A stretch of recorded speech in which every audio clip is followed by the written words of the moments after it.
so much for having me here. I'm Kelly Kyer. I'm the global lead for the technology vertical.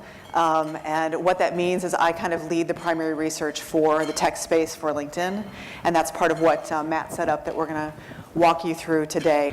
This is a great quote from Accenture from a 2014 report. I don't need to read it, but you can see it on screen. And what it really articulates is that technology is spilling out of the IT department.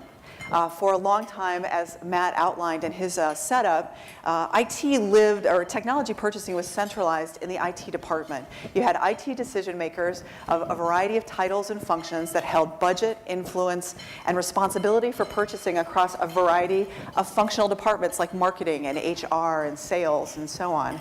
And they were highly sought after. Everybody wants to hit that IT decision maker target, right? They want to sell them their technology and their information. But the reality was, we started to see a shift happen. And so the tech committee was the IT department.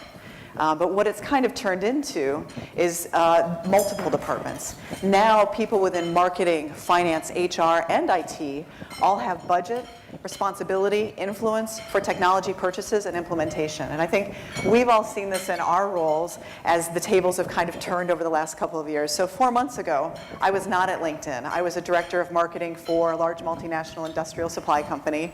And I had $2 million of discretionary spend for technology purchases. Whether that was implementation for desktops and notebooks for my content teams, my creative teams, my inbound teams, and my outbound teams, or it was software and infrastructure for content creation and curation and so on. So LinkedIn saw this trend happening and said, how do we understand these dynamics so that we can start to talk to these audiences and understand what's motivating them? What information are they consuming? What are they interested in knowing more about as they go through this complex kind of change? And so last year, again, Matt referred to this beautifully, we fielded a study. It was research around building the bridge to the IT committee. And that bridge is, how does this group use social to make decisions? How does this group use social to educate themselves and consume content? And what are some of the things that we can do to make that journey easier and better for them? And so this is research. If you don't already have it, we can make it available to you. It's out there on LinkedIn. It's a good foundation. But part of what we're going to go over today is the next evolution of this research and what we went out and asked the IT committee about this year. And then I love this quote. It's been used to death, but it's still a really good one. This is from Gartner, and it basically says by 2017, the CMO is going to spend more on tech than the CIO. And it's a great exclamation point on sort of validating what we know about this expanding IT committee, that technology, as it becomes more ubiquitous across the organization, it empowers more parts of the business. There are going to be more and more stakeholders at the table, more and more people part of the technology discussion, in addition to the IT decision-making audience. And so we started out talking about that relationships matter, and that's really what it boils down to. So we have all this great big data. We have marketing automation. We have all these insights about our audience. We have an addressable universe. We have all this information about who we're talking to. But it's really easy to forget that at the end of all of those ones and zeros, we are talking to human beings, people who are trying to solve a problem, who are either trying to learn more information about your product, trying to educate themselves, improve themselves, enhance their career, move up in their organization. It's about talking to a person. And if you forget that, it doesn't matter how smart your systems are, how automated, how optimized your campaign is. If you're not reaching people and touching people with the information that's valuable to them, all is lost. So it's still about ultimately those relationships and building those relationships. And we've heard loud and clear from our audience that they expect us to earn their trust and credibility, which seems kind of like a no-brainer, right? I mean, I expect that when I'm out engaging in my professional life and my personal life. It's not something that you just give away. You expect people to earn that from you. Well, they expect that in their professional lives. We expect that in our professional lives. And it was so much easier 5 and 10 years ago when you wanted to find an answer to a question, you picked up the phone and you called somebody and you talked to another human being, right? Or you walked into a store and you said, I don't understand this. Can you help me understand how to solve X, Y, and Z? And somebody talked to you and you got that immediate impression pretty fast. They either looked you in the face and made you feel comfortable, made it clear that they were listening to you, they were engaging with you, or they listened to you on the phone, or they came back with very quick answers and said, I'm going to help solve your problem. The first place we go when we have a question now is not to the phone, to a sales organization. We Google it. And I was corrected yesterday, we also Bing it. We Bing that information, we Google that information. You put the question in, you ask the question, and the first experience you have with a brand is their content. The first experience you have is, what information are they serving up? How are they understanding my question? How are they interpreting what my question is out there in the, the interwebs and so on? So we have to be smarter about the types of content we put out there, because now sales is typically the last stop. The human interaction engagement is the last place people go. It's not the first. So our content has to do a lot of the heavy lifting for our brand. And so that's where we start to build that trust and credibility. So we went out and we asked the IT committee, how do we build trust and credibility with you? So we surveyed 2,300 people globally to start to get at some of these questions and hear what they had to say about what's important to them. How do they regard and consume the content that's being made available, and what are their expectations for that? The growing IT committee is 10 million strong across the planet, and it's growing at 1.25 times faster than any other community on LinkedIn. And that's huge. That's a big deal, because LinkedIn is growing exponentially as we speak, but this audience is growing even faster, especially as, again, what I kind of articulated early on, the tech and technology implementation process in organizations is getting more complex. Everybody loves the word in their own organizations of working in a matrixed environment. Well, of course, we're going to see this audience evolve and expand, because everyone's working in that matrix environment, and it's not exclusive of just the tech decision-making process. This community, in addition to being 320,000 strong in Australia, is twice as active on the feed and on desktop as typical users. They're also twice as active in groups than typical users, and they're 25% more engaged on mobile than typical users. So highly engaged, highly active, paying attention to the platform, and out there consuming information. So very much the sweet spot of who we talk to on LinkedIn. And to Matt's point earlier, tech is the biggest space for us right now, and this is part of the reason and underscores kind of why, is they're out there and they're engaged. So at the time of the survey, this is kind of one of those things you check off the box when you present research, but what's interesting about this is at the time of the survey, 9 out of 10 people we talked to were in market for some kind of hardware, software, or service. So that means that not only are they engaged on the platform, they're always shopping, and it's not just kind of a one and done. The majority of them were in the market for one or more than one of these things at the time. So it's kind of a good reminder that at any given point, they're out there in the consideration and information gathering and potential purchase phase of the technology decision-making process. And when you think of 9 out of 10, that's a big part of your audience, a big part of your customer set that are shopping in real time. And they're hungry for news and information, as all of us are in some cases, but in this case, 86% are going out to social networks to get IT news and information to help them make better decisions, more informed decisions. And of that 86%, 74% are coming to LinkedIn, which is a pretty impressive number because they see us as a credible place to go. And you notice that with the other properties featured on this slide, it falls off fairly sharply from 74% to 44%. And globally, we saw this number at 89% are looking to social for IT news and information, with 81% going to LinkedIn. So a pretty significant part of the universe. I really like this slide, and there's been some debates about this slide across the different presentations that we've given. The good news is they trust content on LinkedIn more than any other source. So when you see here is the color indicates how often do they visit. So blue being high visitation, orange being medium visitation, white being low visitation. And then it's sort of the percentages, how much of the content are they finding on this property to be very trustworthy or extremely trustworthy. So if you look at this, the two blue callouts, LinkedIn being 56% of the content I find on LinkedIn, I find very or extremely trustworthy. And they put us in the same category roughly as online news sites, but they actually trust content on LinkedIn more than those online news sites, which is very interesting. The other thing that I like here is a lot of times people say social, and it's a bucket, and they say Facebook, Twitter, LinkedIn.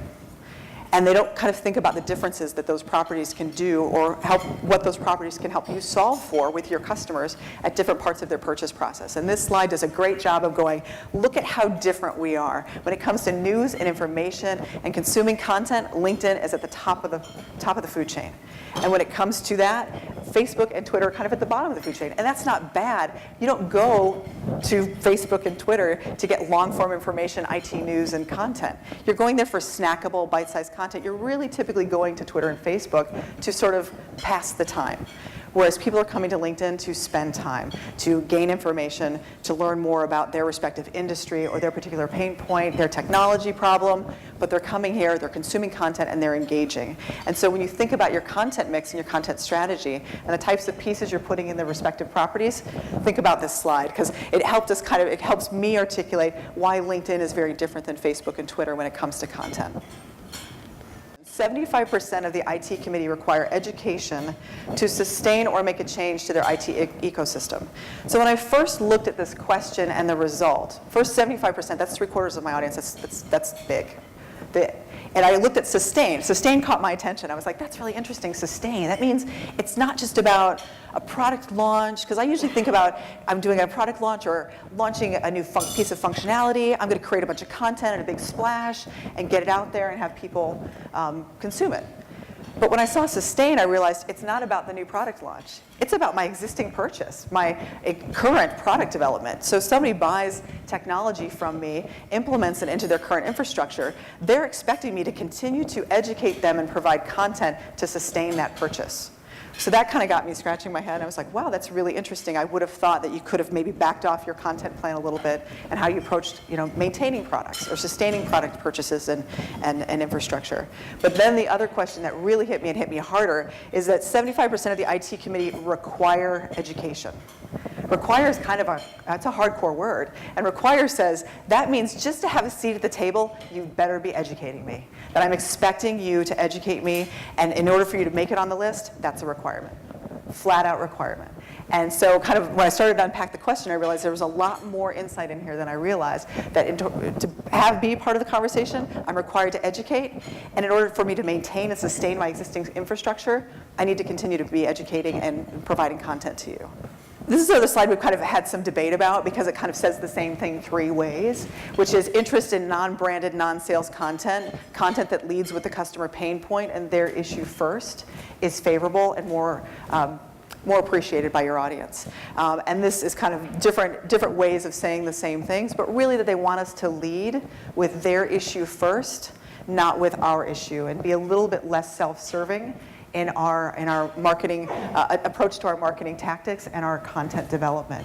And it seems like a no-brainer, because we all want this. It's about me. I'm the client. I'm the customer. I want to talk about what I want to talk about.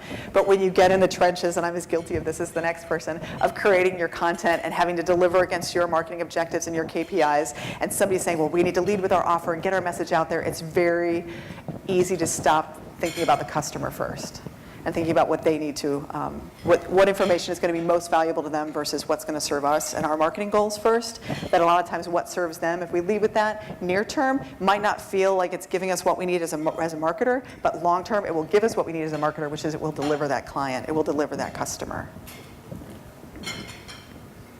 So this is just kind of a nice primer in thinking about the 3 types of education. So if you take the data from that last slide and kind of applied it to a type of thinking, that you lead with what is your area, what is your industry? Go out there and have a point of view about the industry. Take a stand in your industry and start talking about what's happening, the dynamics in that particular industry.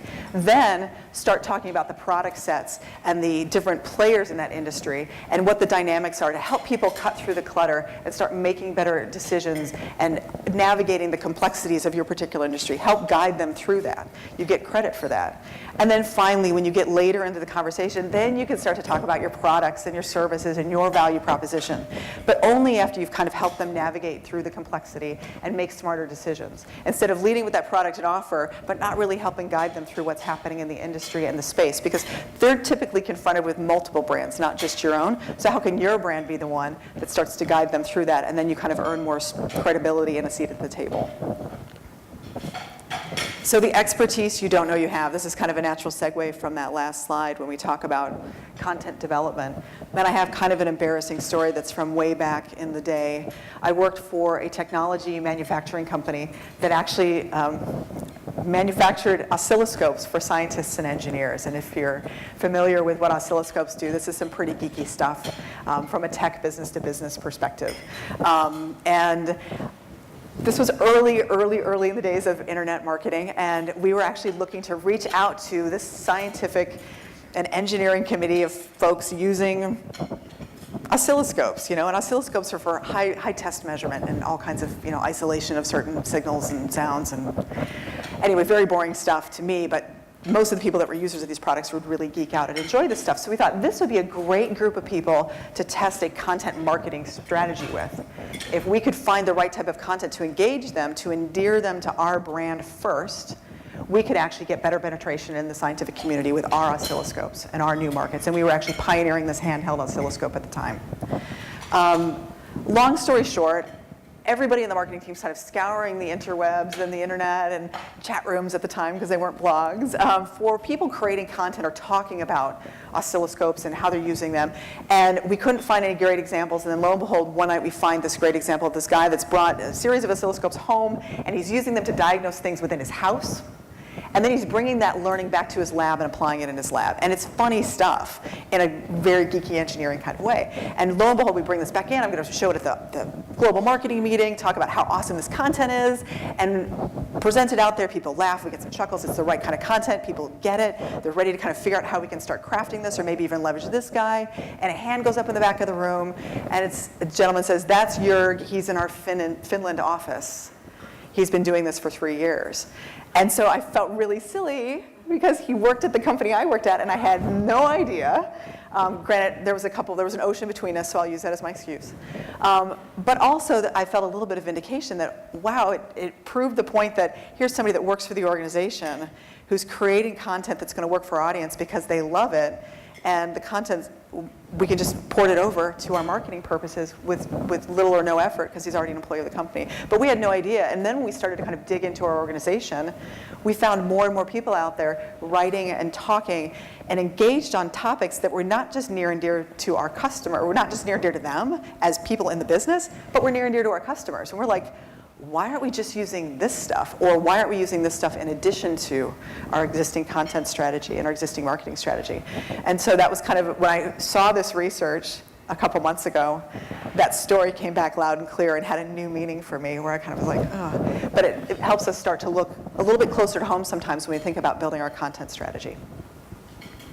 So a lot of bars on this slide, but what I like about this is that number one, which is references from coworkers and other professionals in the field demonstrate expertise. And if you look further down, that says vice president or more senior. For a long time, expertise was seen as, I have a title, I have a certain level of responsibility, or a certain number of people reporting to me. And it was all of these sort of more external validation facets. And these are still external validation, but it's coming from your peer set. And what this does is it says that the people in your community that are validating you also are giving you expertise. And in turn, those people are giving you permission to be an expert publisher on that content, or to be perceived as an expert in the space. And I look at this and go, if it's about the peer in my community, we all have the opportunity, based on our personal profiles or how we work in our respective fields, to be out there publishing and creating content as experts in our given areas. And as a marketer now, I'm looking to more people within my organization to be crafting that content versus going out and trying to source it externally. And there's a variety of ways you can do that, either by providing incentives or finding people that are already naturally doing it as part of leaders within their function. But there's a whole new resource of people now that I can tap into to augment my content strategy, versus feeling like I have to go with my agency partner and then I have to go hire journalists and maybe I need an internal editorial team. I have a little bit more resources and flexibility now when I look at crafting that content. And that content from experts is the most influential. So the expertise doesn't mean anything unless we know that that's important, and it is the most influential. And when it comes to the selection process, awareness, scope, and selection, expert content was seen as the most important and the most valuable. What's interesting is I spent years working for a technology reseller in their marketing organization, and every year we would field research and we would be asking, what is the content, who crafts the content that's most valuable to you? And what we heard for years was peer. And this is the first time that we've finally seen a shift where the peer content is not as important as the expert content. But the irony here is how this audience defined expert sounds a lot like peer. And I think it's because they're starting to see themselves as expert, and so they're defining their peers as expert in order to define themselves as expert. So it's kind of an interesting shift, but the reality is that they're seeing this expert content as something that's coming from their partners in their fields. So finally, you figured out who's in my kind of tech committee and how are they growing and expanding. You figure out what's the right type of education I can put out there to make my customer at the center of the discussion, and I can be empowering them to educate themselves. And then you figure out how to leverage your employees to augment your content strategy. Now, are you doing things that might potentially be making it more difficult for your prospective customers and prospects to reach that content? So there's things we do as marketers that sometimes get in our own way and put barriers up. When we finally kind of got people moving seamlessly through this process, then we put a barrier up or a roadblock up for them. This is a fun stat. 56% of the IT committee provide fake information on lead capture forms. So you've spent all this money getting them to the form, right? This is where I'm going to hit my MQL number. I'm going to be the hero of sales. I'm going to deliver all these qualified leads. And 56%, after you did all that for your customer, lie to you. Lie, right? And if you're lucky, they fill out the lead form as Mickey Mouse or Yoda or anybody. But what most of them do, and I will be the first to admit I've done it, is I fill it out Kelli or Kyler. I'll add Kyler instead of Kyer. And then my phone number will be 1 digit off, and my email will be 1 digit off. And next thing I know, my lead looks real. But I know it's not because I just want what I was there to download. And how often does that happen? And you look at it and it looks like a real lead, and you hand it over, and sales goes, "You're giving me garbage." And then once again, here we are trying to do our best as marketers to deliver ROI, to demonstrate that what we're doing works, and build relationships with our sales organization. And we've put a barrier up that makes people not want to give us that content, not want to give us their personal information, and further erodes the relationship that we're trying to build with sales. And so that's the part where it's like, okay, there's no one answer to this. This is where everybody kind of has to figure it out for their brand. But the reality is that thinking about your gating strategy, especially as content becomes, in all candor, more commoditized out there, the more people that are competing in the content space, your content has to be highly valuable, has to be more sought after, and they have to want to give you something for it because there's more content available than ever. And so how do we think about that? This next slide, again, to me is a little bit of a conundrum because it doesn't give me the answer. 5 months ago, I wish I'd seen this content in my previous role because it would have helped me immensely in thinking about my gating strategy. But 79% are less likely to consider a vendor who gates everything. 41% are less likely to consider a vendor who gates the first thing. So that tells me that both of these scenarios, if that's your gating strategy, are wrong. And I always kind of talk about if you love something, set it free. That's true of your content. If you love it, set it free because it will be free to a customer and they will always come back to you. And that, especially if you think about that first piece, that first entry, that's their first experience. That's their first exposure to building trust and credibility with your brand. So think about, if there's one thing to take away from this slide is don't gate the first piece, right? But in thinking about how you do your gating strategy, you also have to think about what are the types of content that you're serving up at different points in the process. So we heard from the tech committee, the IT committee, that it takes 5.5, which that half piece is kind of strange to me, but it takes 5.5 pieces of content to get them to pick up the phone and want to have a sales conversation. So that's 5 opportunities to build trust and credibility, 5 opportunities to get them into your franchise, but it's also not 5 white papers. That's not a content strategy. It's not 5 case studies. You have to think about when they're on that journey, or when you, as someone that's out there as a consumer, are on that journey, what are the pieces of content that I need along the way? And that's not an easy thing. Each brand kind of has to figure it out because it's also contingent on your customer, and it means getting to know your customers really well and how they consume information. Obviously, it always does start with the customer. But when you think about gating, when you have pieces 1 and 2, that's your intriguing, your snackable content where you get them in to starting to engage with your brand and asking questions. That's not a high value piece of content. That can be just basically starting to educate them on a topic that they've gone out there searching on. Don't gate it, give it to them. They'll come back. And then when you think about 3 and 4, a little bit higher value, maybe that's where you start to give a customer story, a customer example. And maybe it's a soft ask. Are you interested in more? SlideShare does this a lot where we say, if you're interested in more, you can click here and give us your information or keep going. And you'd be surprised at how many people actually click and give the information and then keep going. And then obviously you give people the option not to, but they're going to consume the content and keep going. And then when you get to like 4 and 5, maybe 5 and 6, that's your higher value, your bigger pieces of content, what we refer to at LinkedIn as big rock content, where you create a high value disruptive piece. If you're going to give them the full meal deal, they need to give you something for that in exchange, which means basic name, information, phone number. My counterpart in Singapore during a similar presentation on this topic said, think about when you're out there trying to get a date with a girl. He's like, you need 2 pieces of information, name and phone number, done. Once you get that, you're golden. He's like, that's how you need to think about your lead forms. Get the absolute essential information so as not to create more barriers than you need to. So again, food for thought, not the answer, but just a way to start kind of thinking about how you look at your content strategy and the number of pieces. We did a great kind of customer story with SurveyMonkey in California for an event where we were talking about some of these same themes. And the gentleman from SurveyMonkey talked about how he had worked through difficult times. It took about 6 to 7 months with his organization to first determine how many pieces of content his ideal customer needed in order to purchase from SurveyMonkey. And he found out it was 6. And then from those 6 pieces, he started to test the gating strategy. Well, this was not without consternation with his marketing leadership, because they were like, we're gating everything. That's our strategy, and it's worked. And we get leads. And he's like, well, I just want to see, can we just not gate the first piece? And through time, through testing, he had a set of stuff where he was gating everything, another place where he was starting to take some of the barriers down. He realized that gating at 3 to /3.5 pieces of content, he was actually getting the same number of leads, and they were converting faster and for higher value. Now, that's a great example for his particular brand, but it was an exercise that he was willing to do to sort of prove out for his organization that they needed to start thinking about when and how they were gating their content and what they should give away. So food for thought. And I'm actually looking at working with them to build that case study out to make it available to everybody, hopefully in the next coming couple months.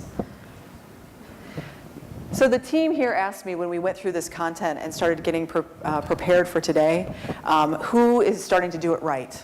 And because we're all learning this in real time, and I'll tell you a dirty little secret, if you go to LinkedIn right now and you want to download this report, you have to fill out 11 fields. Which is horrible and embarrassing, but it's true. And we haven't figured it out. So as a brand and as a marketer, we're still trying to figure out what our own strategy is. And so as we learn stuff, we're all learning it in real time. So Intel was a great example of someone that's learning it in real time. They have worked with us extensively. They've worked with their agency partners extensively to kind of figure out how do they need to approach content. One of the places they started is by, instead of being hyper broad and going across a huge audience and trying to cast this wide net, they started to focus with their IT audience first. So they focused on the Intel IT Center and how Intel processors are driving and empowering and the driving force behind IT and IT technology. And they created a place for the conversation to happen first. So they started with that. And then they started creating content that supported that. And it wasn't like hyper, robust, crazy, in-depth content. It was actually, they started with sort of snackable content, as we refer to it, little bite-sized chunks that you enjoy. You consume it, and you're like, that made me feel good. I might go back for more. And then you can start to bring people into your content franchise. Here it's pizza as a service, as an analogy for software as a service. And they promoted it on the Intel IT Center, but then they also sponsored it, created sponsored content around it. And this is only a few weeks old or a month old or so. And this was taken, the screen capture was taken in the first week because we were all really excited about how much activity this particular post was getting. This post is still charting up numbers. It's still chalking up likes and views and shares and people passing it on and posting it. So it's getting a lot of traction. And this is a way that they can create a place for the conversation to happen, host and sponsor content from that conversation, and then create the engagement and feedback forum. And then they also got their employees involved, both intentionally and unintentionally, we discovered. We pointed some of this out, and they're like, oh, we didn't know these people were out there. We asked these people to do it, but I guess these people are doing it too. So it kind of caught on when they started to engage more of their organization to say, hey, start posting the stuff that we're posting. Start paying attention to it. So we've got, where they're just picking up basic PR posts or updates from the marketing organization and posting those back out there as employees. And they're not getting a ton of engagement right away, but eventually they'll get the halo effect of getting more and more engagement. And so different folks within the organization, different functions within Intel, getting involved and activating and being part of sort of this group marketing strategy, this group approach to marketing. And this is a great example of one of their IT advisors talking about, hey, I'm an IT advisor, come talk to me, come call me, and actually making reference to the Intel IT Center as well. So that's an example of somebody that's starting to do it right. We're all learning it in real time, doing a good job with it, but continuing to evolve, and that's why we field this research each year. But let's kind of talk about the marketing implications, and then I'll close out and hand it back over to Matt. So basically, earn trust with broad-based themes and content. Start with your customers' issues, not your brand self-interest first. Lead with them. Think about education, that people want to learn, they want to improve, personally improve, they want to improve at their job, they want to improve at the decisions that they're making on the job, and that includes the technology purchases that they're making. Think about how your brand and your content can educate them so that they can be the hero of their own job. And then think about how you can use your employees in that effort. They're right there. They're right around the corner. You can tap into what they're working on, and that can give your content strategy a nice boost.